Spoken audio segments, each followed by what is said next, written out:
All right, so here we are today. Today, we're going to talk about the topic of career satisfaction. Now, career satisfaction is an interesting topic, obviously, because you want to be satisfied in your career, obviously. No one wants to work in a career in which they're not satisfied with.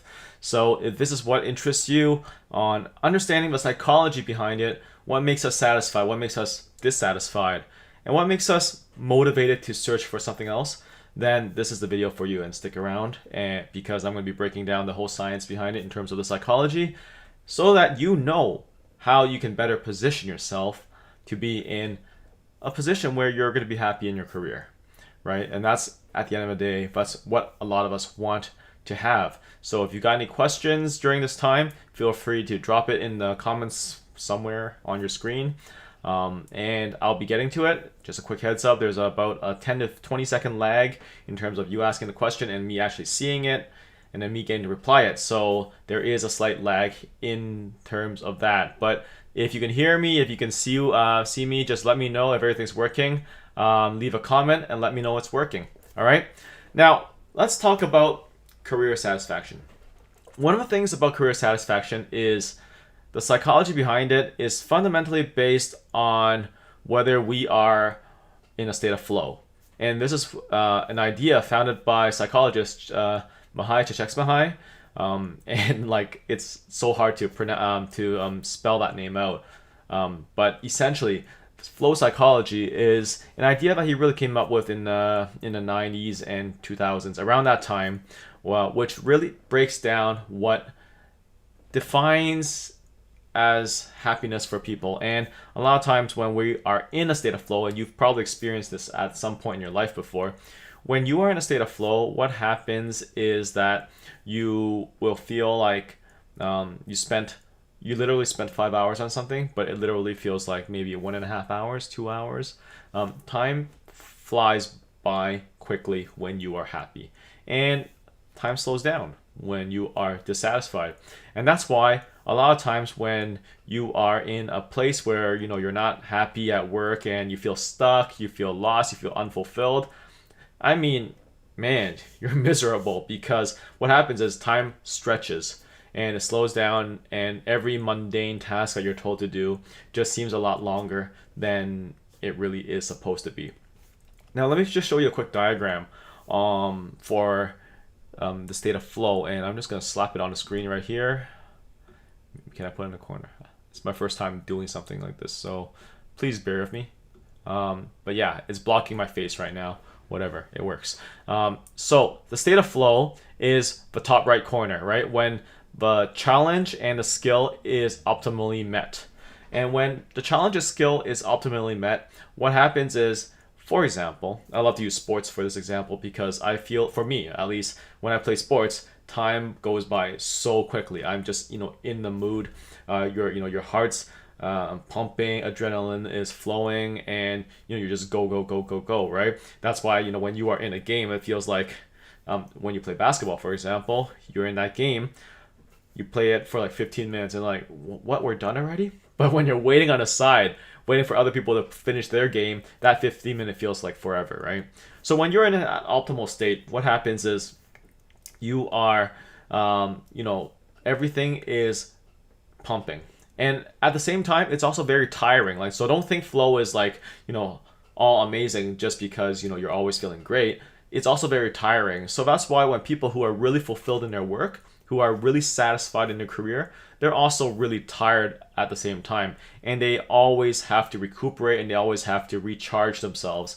And when you are in a state of flow, there are so many facets to work, right? When you are in your career, for example, if your career is in a vacuum, and just say you are in the world of marketing, right? And all you do is do digital marketing, and all you do is you do video editing, for example. You're in charge of the video side of that.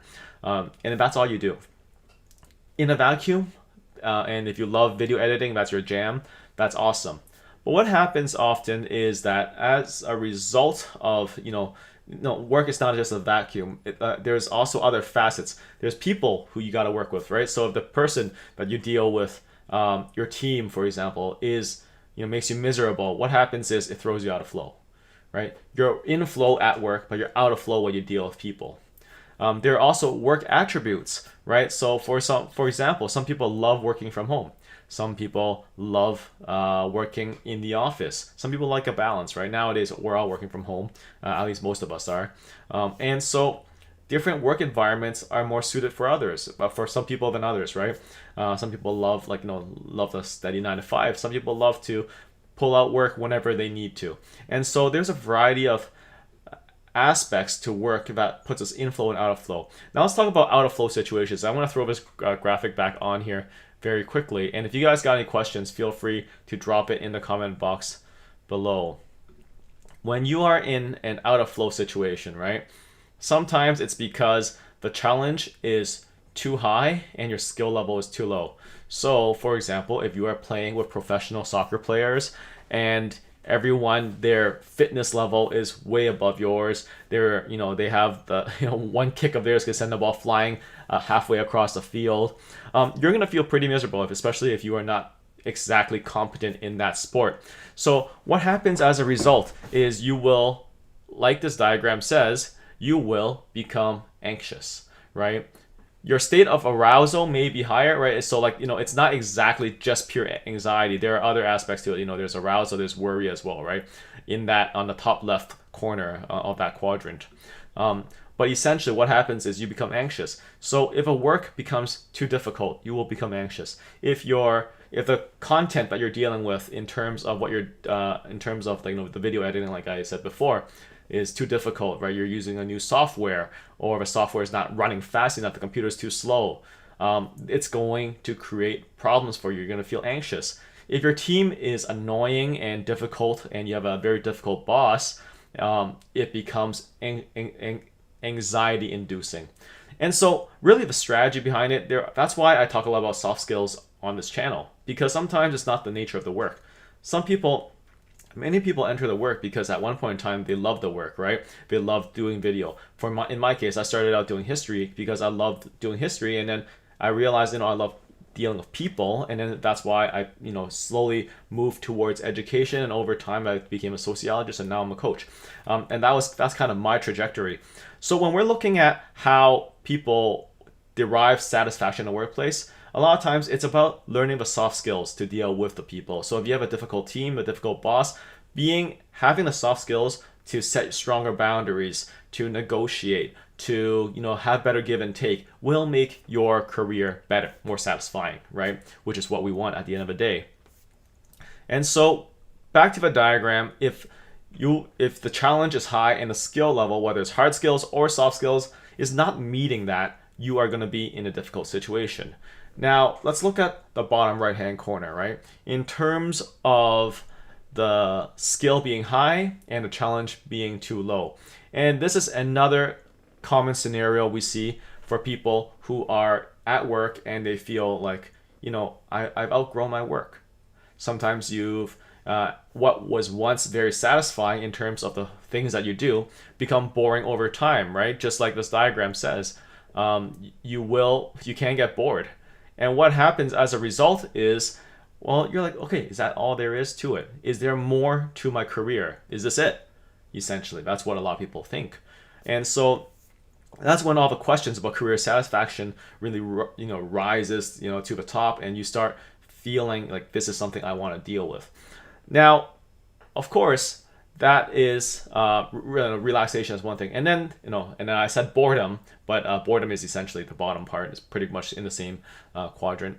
Now, when we go to the bottom left-hand corner, apathy, right? You are doing work that you don't care for. The skill level is low. It's all you do is literally, like, I've worked in Burger King and I've worked in Quiznos before. I've done fast food, and one of the things that we do is just put the burger together, right? At first, when you put the burger together, it's pretty fun. It's like, oh, that's how you make a burger, And this is almost like 20 years ago now when I started working, and that was like, wow, that was interesting, right? Oh, this is how you cut the stuff. These are the machines that you use to cut the vegetables, and so you learn new stuff on a job, and it's really interesting. But over time, you start realizing the challenge level is so low. I'm literally just cutting vegetables and putting a burger together, and that's what I'm getting paid for. And over time, I found it was like meaningless, right? Of course, I was 18 at that time. That was like I said, 20 years ago. But over time, things that are low in challenge, and the skill level is also in terms of the requirement is low, then you'll be relaxed or bored or apathetic, and that's what we constantly find people to be in a situation in terms of their careers, in terms of their psychology. There really is only four quadrants, right? And the four quadrants are: top right corner is flow, top left corner is anxiety, bottom right corner is relaxation, bottom left corner is apathy. And that's where a lot of people find themselves at any one point in time. And sometimes when the challenge is there, it's great, right? There's a challenge and you are in an optimal skill level to deal with it. If you got any questions, by the way, feel free to drop it in the comment box. I'll get to it eventually. And so now let's talk about why don't people address this problem, right? Like now that a lot of times, people feel pain, right? Pain is, I love this book by C.S. Lewis that talks about the problem of pain, right? And in that book, there's a saying where it was like, pain is the loudspeaker, is God's megaphone to rouse a slumbering world, or something along those lines. And essentially, it's, when people are feeling miserable, they pay attention. A lot of times when you're at work, in your career, you will feel this feeling like, is that it? I'm not happy. What's going on? And then you'll start imagining things and you'll be like, oh, okay, I could do this, I could do that. What's possible? But a lot of times people end up, after doing that mental exercise, they're like, okay, enough daydreaming, time to get back to the real world, get back to doing my real work. And then that's it, right? So they'll feel pain, and then they'll be like, this is something that I need to address. But at the end of the day, they're like, I'm not going to address this right now. I got stuff to do. And then when they get home, they're like, I need to relax. I need to unwind, turn on Netflix, and just, have my time, me time, family time, and then rest, recuperate, and then back on that treadmill again. And then, the weekend comes, everything's awesome, because it's the weekend, right? And you really actually, really get your own time back. And then Sunday night hits and you're like, okay, I gotta go back to work the next day. I don't want to go back to work, right? That's where a lot of I've talked to other career coaches in their YouTube channels, and what happens oftentimes is Sunday night is a time where there's a viewing spike, because a lot of people actually feel miserable on Sunday night. They're like, I'm going to go back to work tomorrow.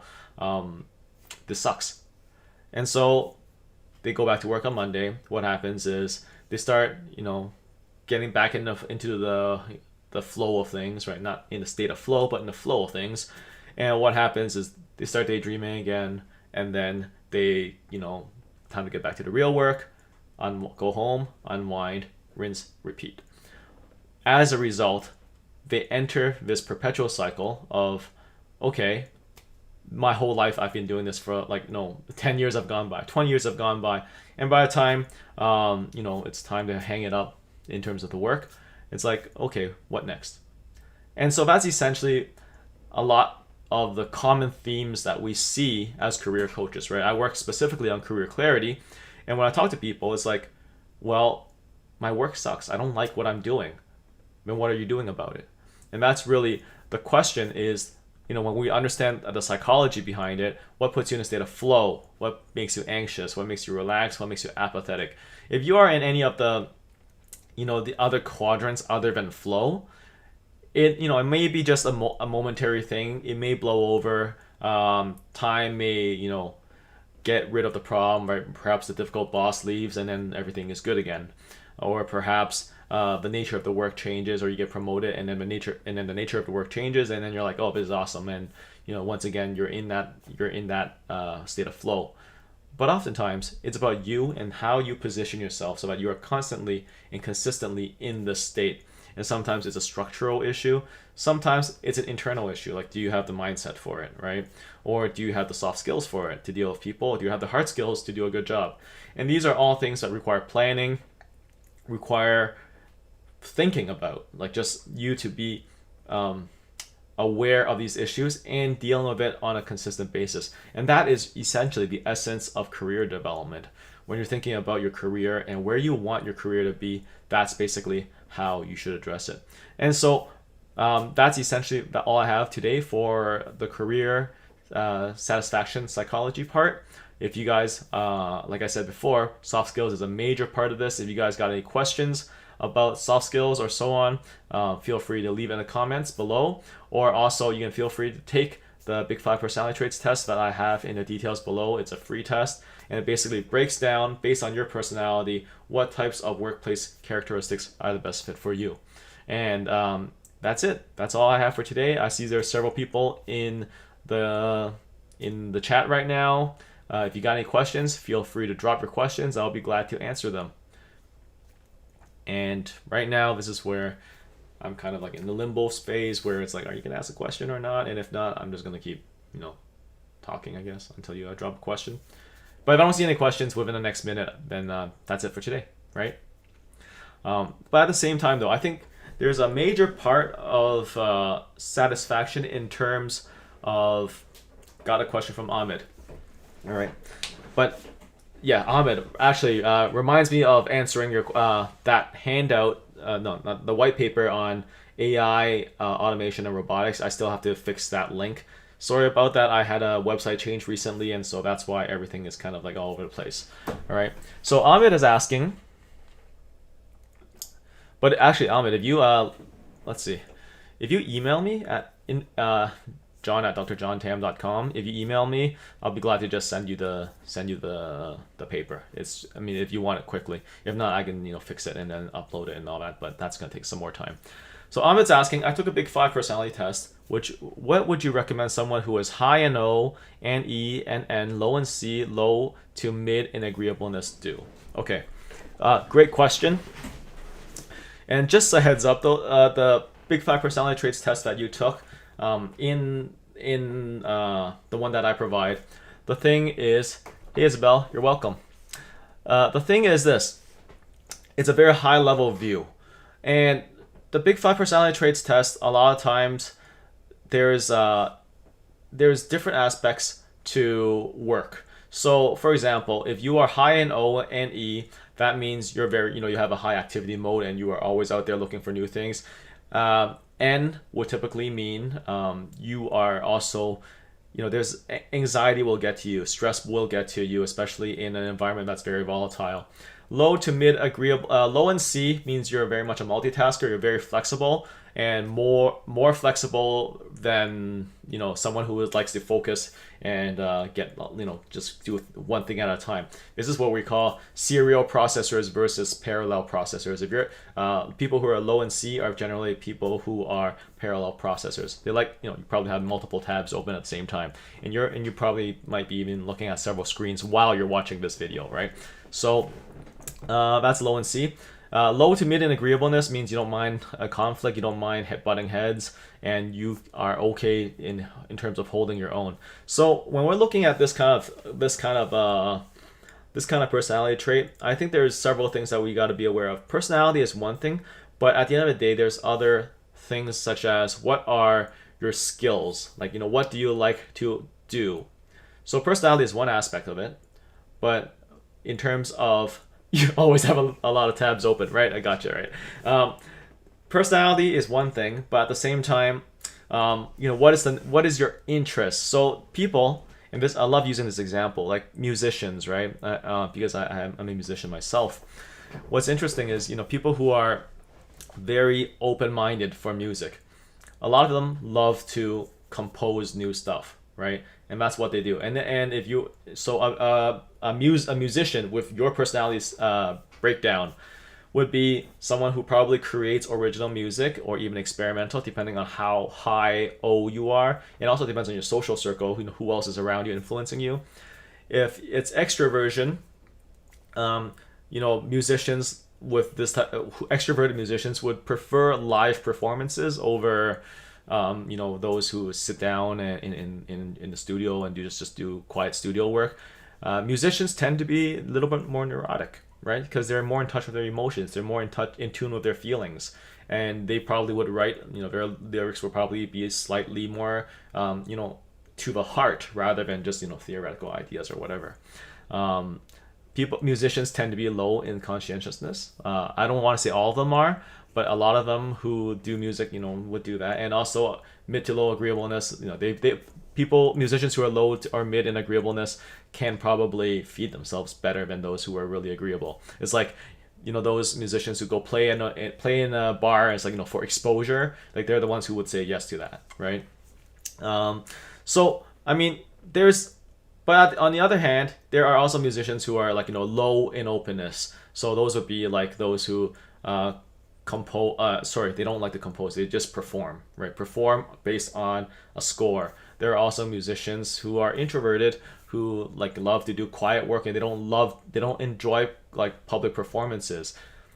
And also, when we look at music then, right, I don't want to talk about each of the personalities because it'll take too long, but when we look at music then, there's also those who are teaching, right? Music, they can teach music. Some of them are performers, some of them do studio work. And so, yes, personality is a major factor in terms of what you wanted, in terms of what you would enjoy, what you will not enjoy, but also your interests matters. Your social circle matters. Whether you're good at something or not matters, right? And oftentimes I would say IQ matters as well, right? And I'll be very straight up. I'll be very honest. Some people disagree with me, and that's okay because I don't think they understand the science of it. But essentially, IQ and the big five personality traits, these two tests are out of psychology, have been the most reliable and valid tests that have been out there since, they're the two major contributions by psychology. They are highly predictive of the people's outcomes in terms of their behavior, in terms of their achievement, in terms of their success. Like I said, it's not a crystal ball, right? We're not like at the state of Minority Report where we're able to look at someone's IQ and personality traits and like determine their life outcome and all that stuff. But they're pretty darn accurate in terms of what things you're good at, what things you're not going to be good at, what you're going to struggle with, and so on. And that's why soft skills, and that's why learning these hard skills and soft skills would come into play. So when you're asking in terms of would you recommend someone who is high in that, I remember you told me you've done some work in Amazon in terms of running an Amazon store online and so on, right? As a side hustle, that sounds pretty, it's a decent thing to do. I think it sounds fair that someone who's high in openness, you would try that.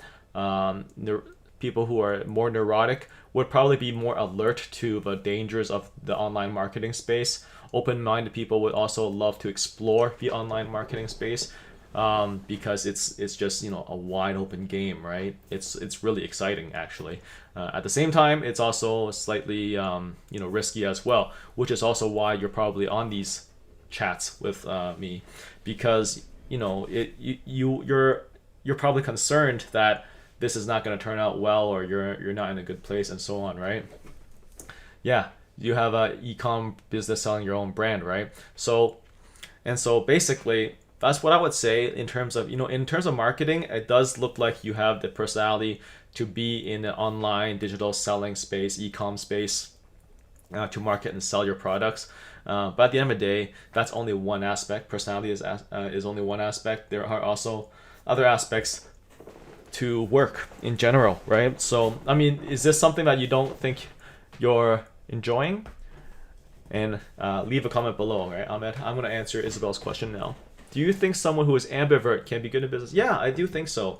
I think there's a lot of factors that come into play in terms of success in the workplace, in one's career. So if you're an ambivert, but what that would mean, and that's what actually most of the people in the world are. Most people are ambiverts, and that we're talking about like 37%, right? So if you're looking at the big five personality traits, the distribution, it's a normative distribution. Most people are going to be ambiverts, which is meaning they're within one standard deviation of the middle, right? And so what that also would mean is that in terms of ambiversion, ambiverts, there's two types. There's one type is what we call pure ambiverts. So they're the types who love to a mid-level stimulation at all times, right? And it's not, people say extroversion, introversions, but whether you like being around people or not, that's actually not exactly the case. Ambiversion, extroversion is more of a predictor in terms of the amount of stimuli you can handle, right? And so if you're in the middle, and if you're a pure ambivert, what that means is you can handle mid-sized gatherings, you can handle mid-level stimulation, and so on. There's also another type of ambiversion, which is what we call a polarized ambiversion. Polarized, or meaning that that you love a lot, like convention centers, concerts on one end, and then after doing all that, you want to shut down and do absolutely nothing and just be in your room, dim lights, and just chill, right? And because people who answer ambiversion questions, and if you took my Big Five personality traits test, we will not have that level of gradient, like that level of detail in that. But what we'll find is that people who answer long form Big Five personality traits tests is that a lot of them will have like very a high score on one end and a high score on the other end, and as a result, bam, it's in the middle. The mean is they're an ambivert, right? So it depends on what kind of ambivert you are. I mean, what kind of ambivert are you, Isabel? But essentially, when you look at business people, right, there are typical problems that people will face. That's why soft skills. I always say soft skills and personality development is the other end of the equation for your personality. Because if you're an extrovert, the key to really flourishing as an extrovert is to leverage the extrovert traits, but also be able to do the quiet stuff, the deep work. And I think I have a book here. I'm like wearing track pants underneath this because it's COVID times. But Deep Work, right? By Cal Newport. Deep Work, awesome book. Basically saying that if you want to get stuff done, you have to do deep work. You have to do quiet work, and that's one thing that extroverts struggle with because extroverts love people, they love stimuli, and that means they can't sit still. And as a result, and for me, I'm a natural extrovert, right? But over time, I slowly became more introverted. Number one, because I was getting older. But number two, it's also like when I was doing my PhD, I had to sit my butt down and get that work done. Otherwise, it's not gonna bode well for me, right? So I was able to really develop introverted skills, such as making sure such as blocking off my time. Such as setting up my workplace so that there's minimal distractions, turn off, I use plugins like Waste No Time, and so on. So by building soft skills, you actually manage to be better as an extrovert and you can do business better. If you are introverted, then you want to learn social skills, right? I love using Bill Gates as an example. I think I used them in the past on this stream, but on these kinds of streams before. Bill Gates is a natural introvert. If you look at his documentary on Netflix, what happened was his mom basically grabbed him and put him in social environments all the time so that Bill Gates is socializing with people and dealing with people. But if you look at him, I mean, he's still kind of awkward and quirky and so on, but at the end of the day, he learned how to deal with people. He learned these soft skills, which has led him to be really successful in terms of his business, and also have a heart for people, right? Otherwise, it's all logic up here. And that's really what allowed for him to be successful as well. So when you ask the question, do you think someone who is ambiverted can be good in business? The answer is, well, it depends, right? There's a lot of other factors as well. One factor is, are you putting yourself in a position to learn the right soft skills so that you can flourish at work? All right, back to Ahmed's question. And let me know if that answered your question. I'll be glad to elaborate if you want me to expand on this more. All right. So, by the way, if you guys are enjoying this stream, give me a like, subscribe, because it pleases the YouTube gods, and so on.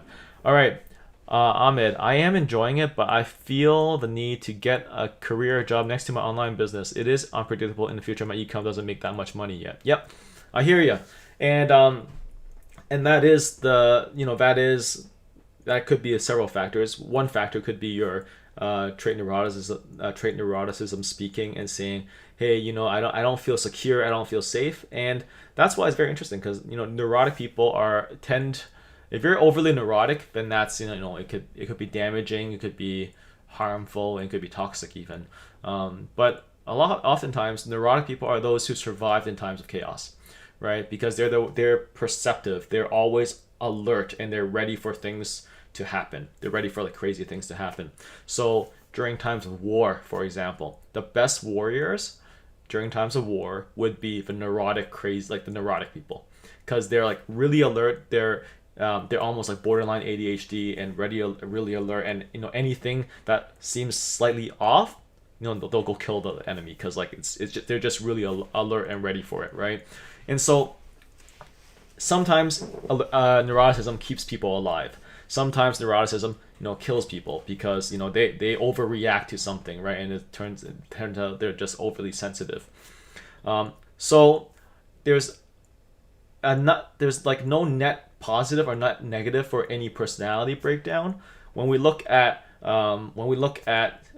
your situation, Ahmed, where your business is building, it's getting momentum, but at the same time you really want to have that stability, then perhaps getting a job that aligns, that really serves your as a safety for your business would make sense, right?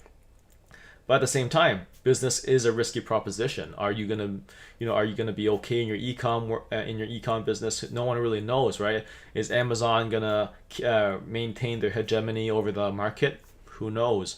And is the world gonna change after post COVID? Right now, COVID, awesome, right? Because well, I don't want to say awesome as in COVID is awesome, but I'm like saying COVID has been awesome for ecom, because a lot of people are buying stuff online now. In fact, all the big companies right now, they're mainly hiring for the ecom space. So I work with a client, and this client works for one of the big corporations that has stores, and one of the things that he's really being able to pitch himself is, hey, I've built the ecom for this large corporation, this large Fortune 500 company, and I could build it for you too. So that's one thing that you want to think about. Finding something that aligns with your current work as a safety, just in case things don't go well, is a good idea. It's what historically kept people alive, and I don't think and being self-employed is risky. You don't have any of the safety nets, such as I don't know where you're based in, but if you're in Canada, where I'm at, there is a safety, but like the government does social stuff. So I don't want to say social stuff. What is it? Social welfare systems to help people stay afloat.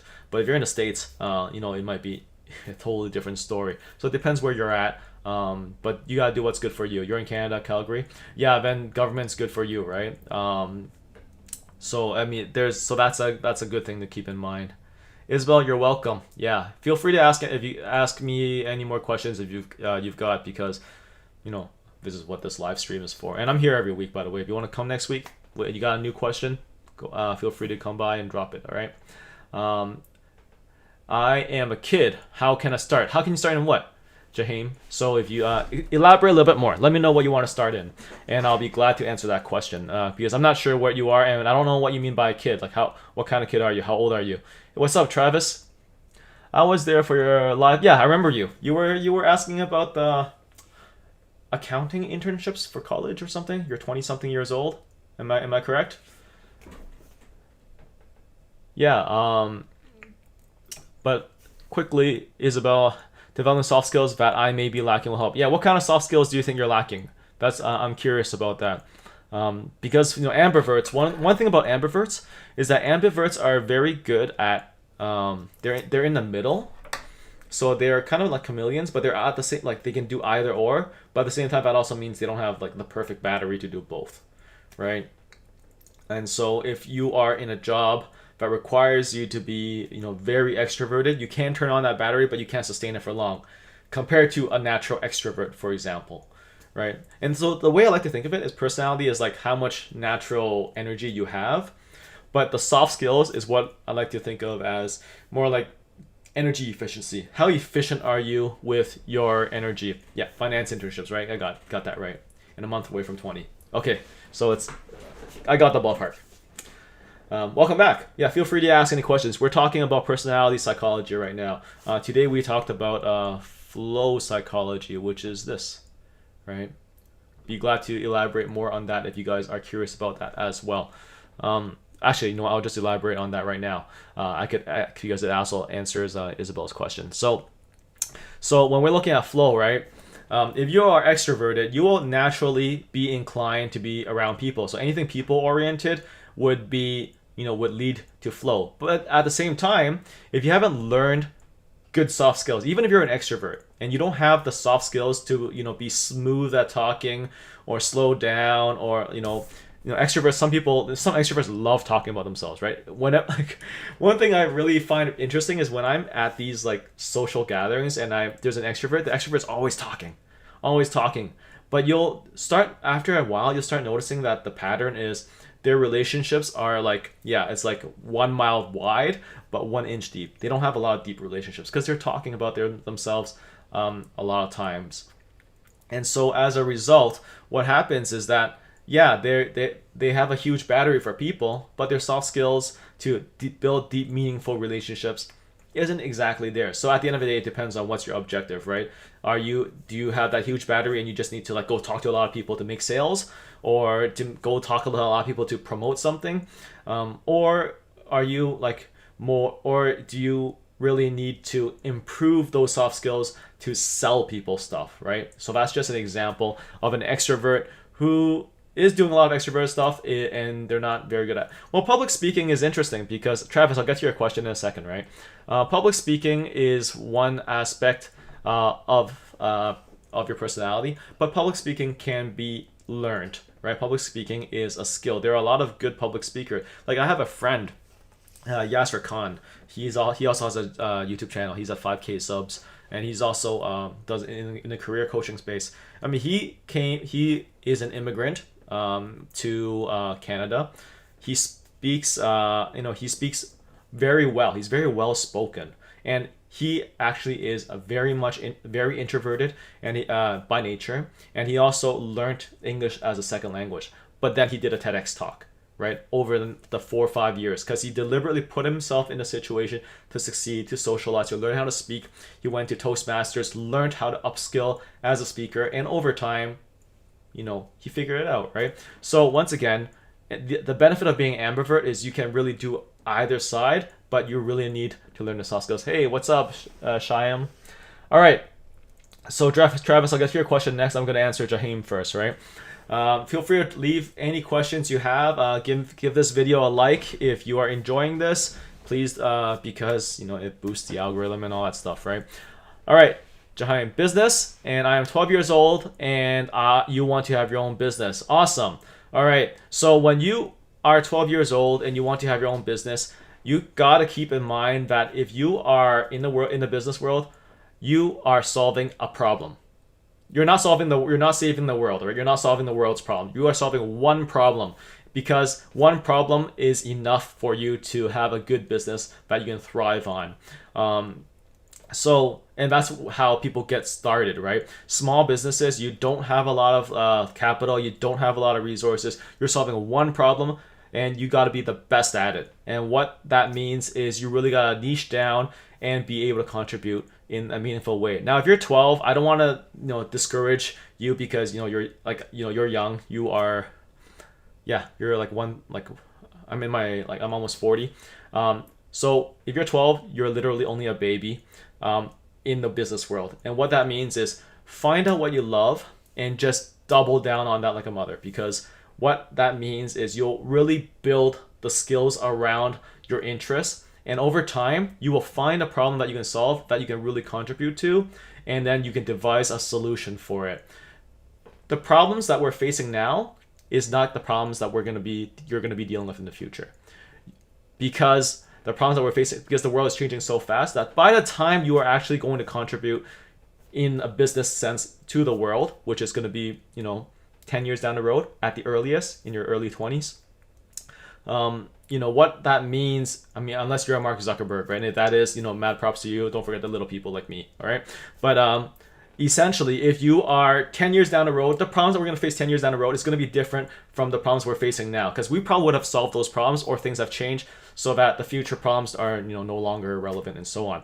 That's why just keep upskilling, focus on something that you love, and just learn everything that you can about it, so that when the time comes when you are mature enough and you're ready to take on that task and fix that problem, you're going to be in the best position to do that, right? We don't need you to solve the current problems, because you're not going to solve the current problems. There's not a lot of, even people like Greta Thunberg, right? She's more of a voice. She's more of a figurehead for actually, hands-on solving problems.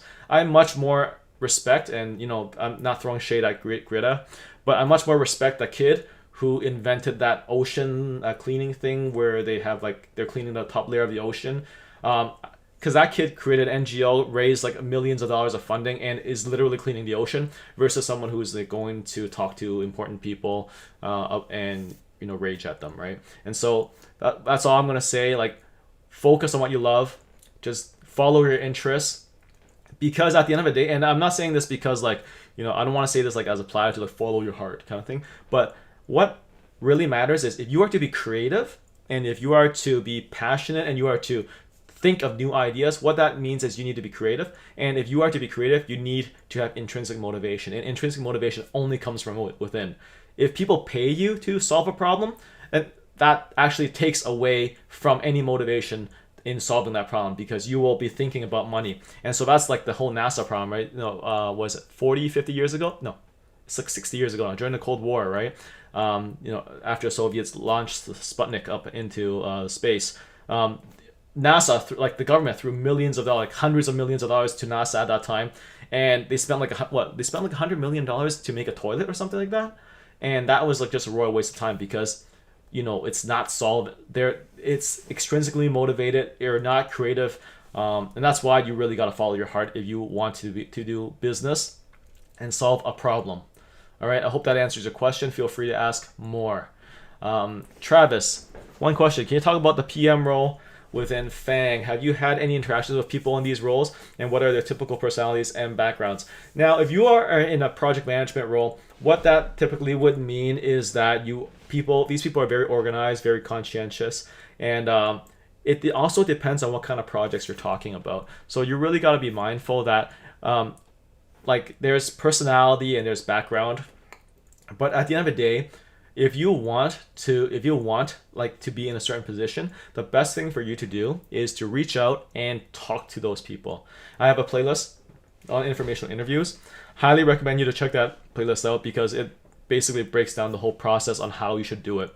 And so my advice to you, Travis, is whatever role that you're interested in, just go and do informational interviews with them. Say that you're doing a career exploration interview.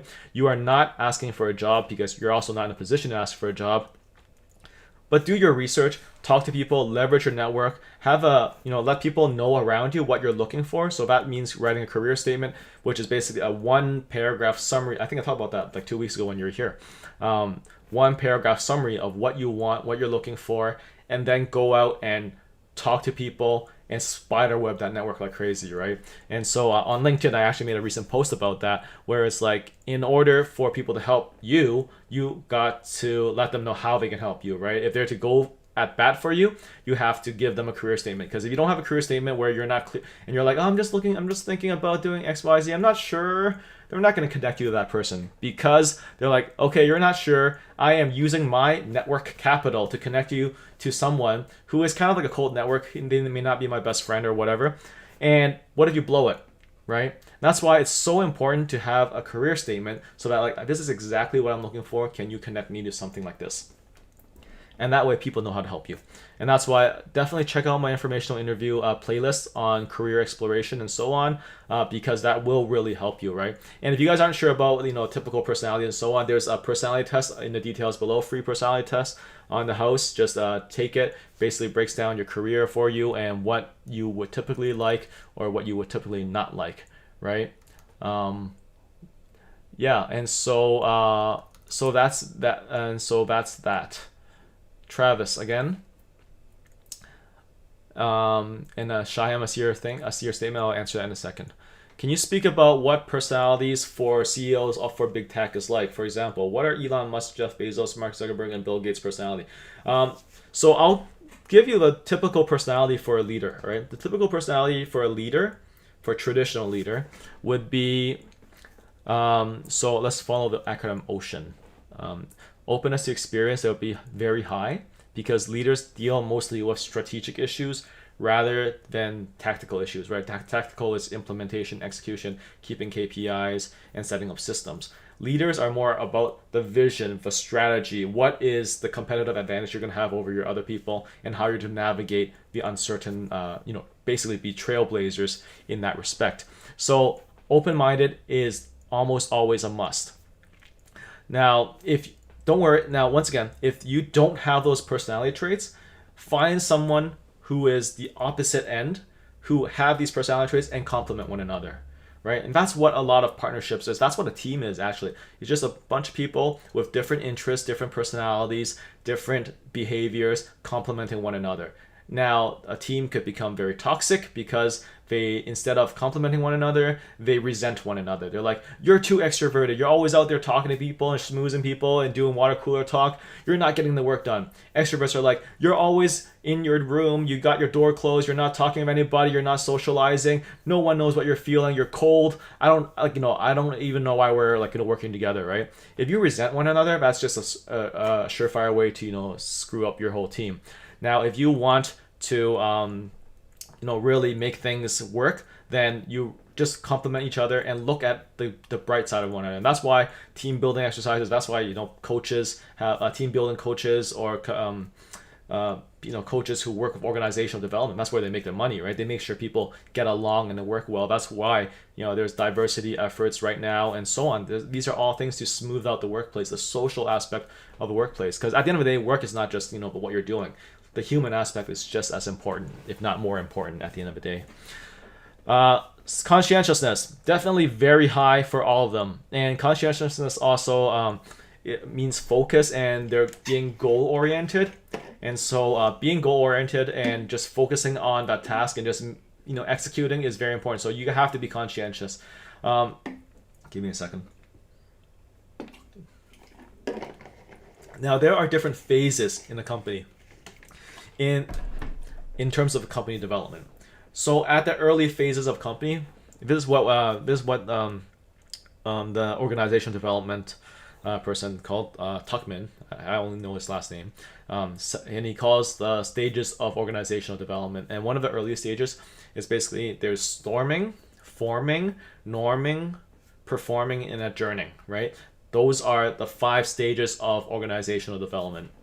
Actually, did discuss that about Vanessa Lau, who's on YouTube, 400k subs, I think, and how she's progressed in her business as well.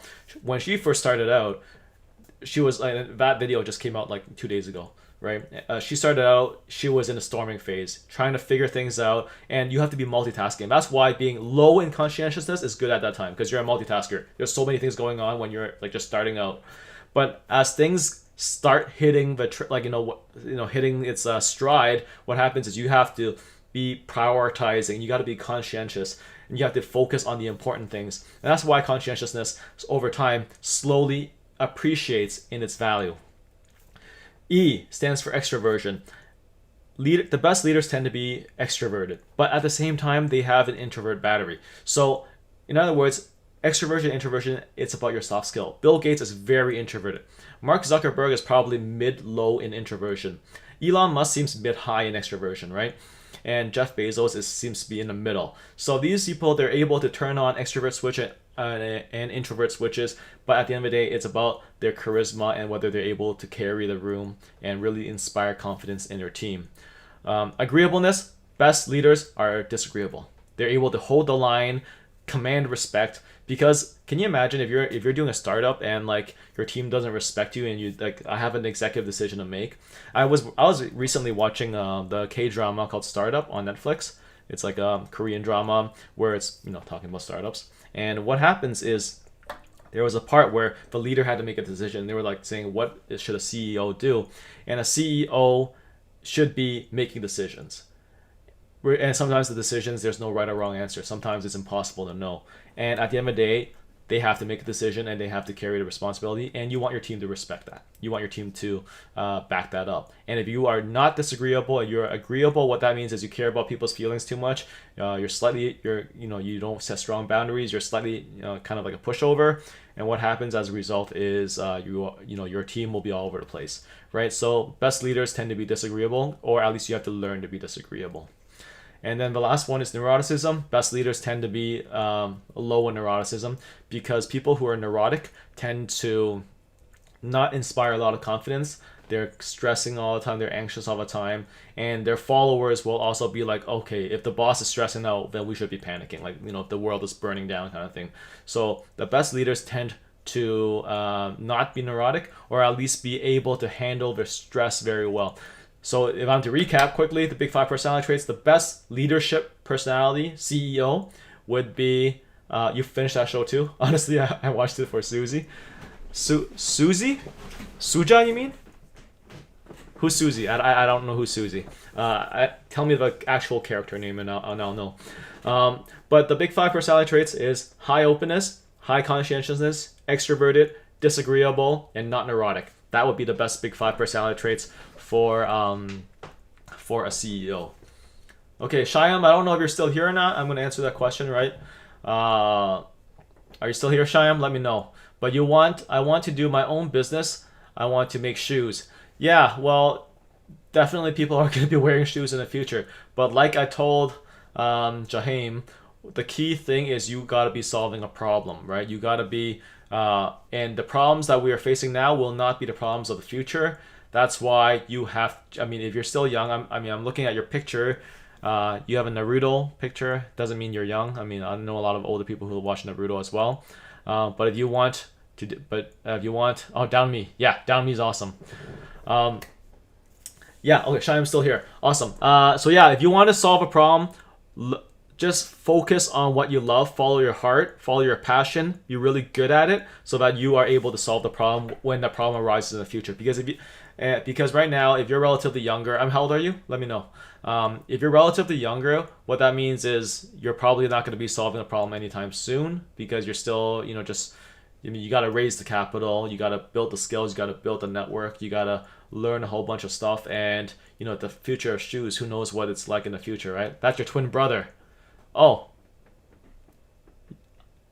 I see. Okalome. All right. Right. So both of you guys are Oikalome, right? You're both about to be 13. Yeah. In that case, if you guys are going to do a joint venture in starting your business, like I said, what I told your brother, focus on what you love, what you're passionate about, and then double down on that, so that in the future you can actually help solve the problem. You guys are still too young to solve any problems right now. I'll be very honest with you. Not many Mark Zuckerbergs in the world who are solving problems at age 18. Or he wasn't even solving problems. He was like making Facebook to rate girls, right? So have you guys seen the movie Social Network? But yeah, Travis, Down Me, amazing. I actually don't even know who she is. I'm not like a crazy follower of like of Korean stuff. I see her last name is Lee. Are you Korean by any chance? Just wondering.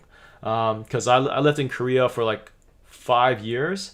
And man, it's changed so much, but I loved every moment of it. And I'm just seeing like the working culture there and all that stuff. I'm like, oh, okay, yeah. And it's very interesting in terms of the lessons that Dalmi had to learn. So Dalmi had to learn how to be disagreeable, right? That was one of the lessons that she had to learn.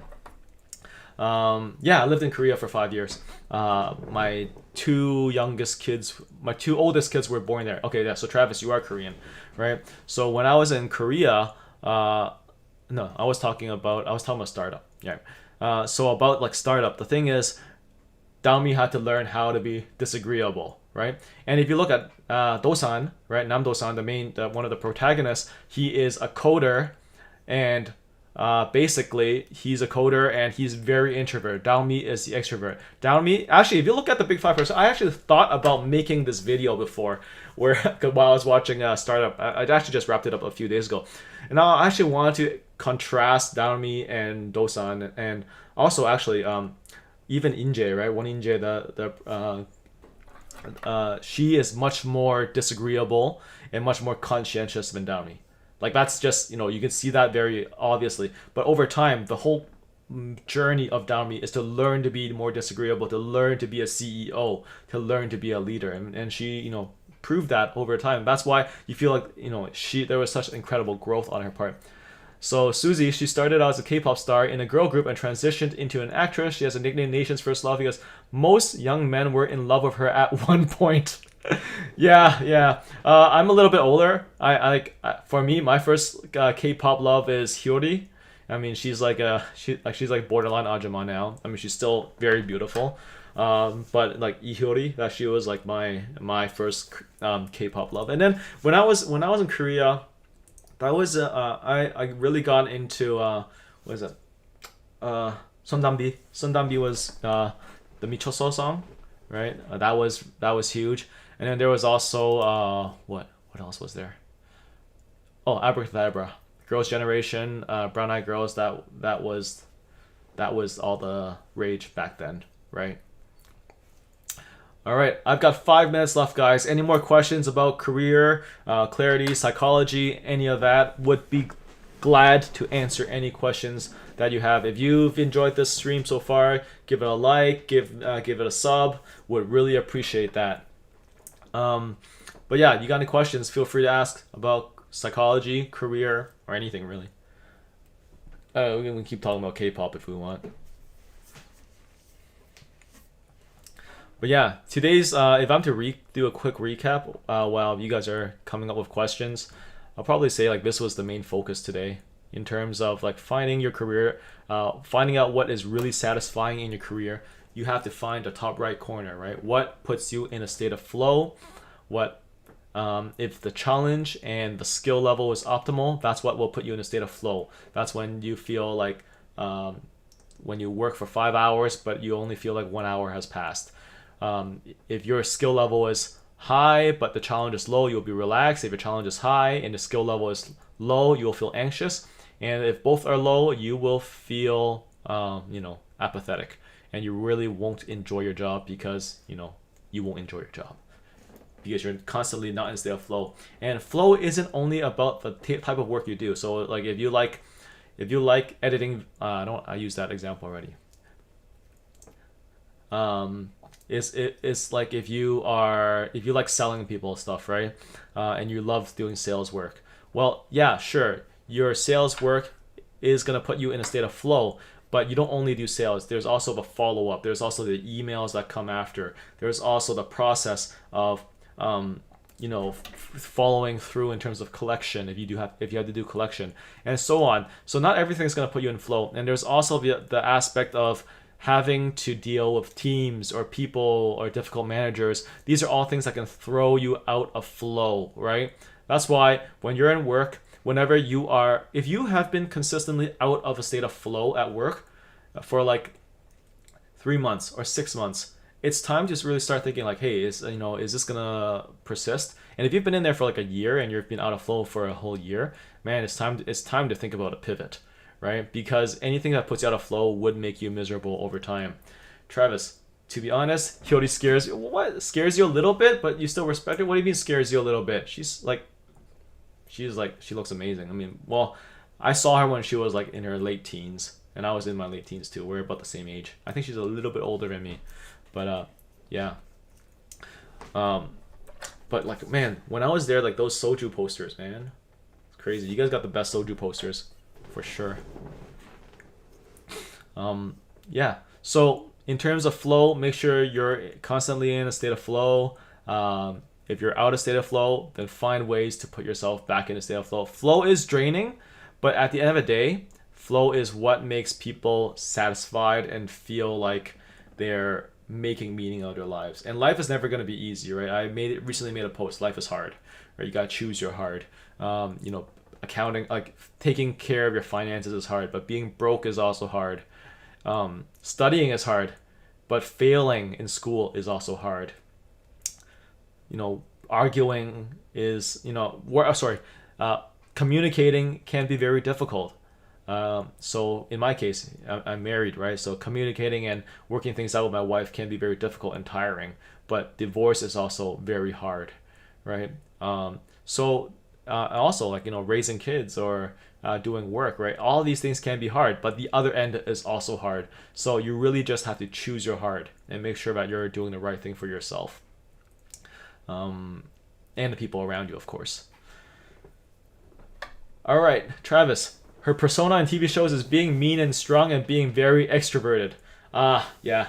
I only saw her like during the Finkel years, and so like, and then also some of her solo work. But I actually never watched. I didn't watch too much of Hyori's stuff afterwards. So I actually don't even know too much about her persona. I just know she's like the most beautiful person, beautiful K-pop star that I've seen. So, yeah. But I didn't know about Suzy. I'll definitely look that up. I mean, it's very interesting. All right, guys. I think that's a wrap for today. If you enjoyed the stream, give it a like. Subscribe if you haven't done so already. I'm doing live streams every week on Wednesdays at 2 p.m. Eastern Time. And I'm going to be here next week at the same time. So feel free to drop by, have a conversation, ask about your career, ask about Big 5 personality traits, take the free Big 5 personality traits test in the details below. And I'll see you guys next week, all right? Take care.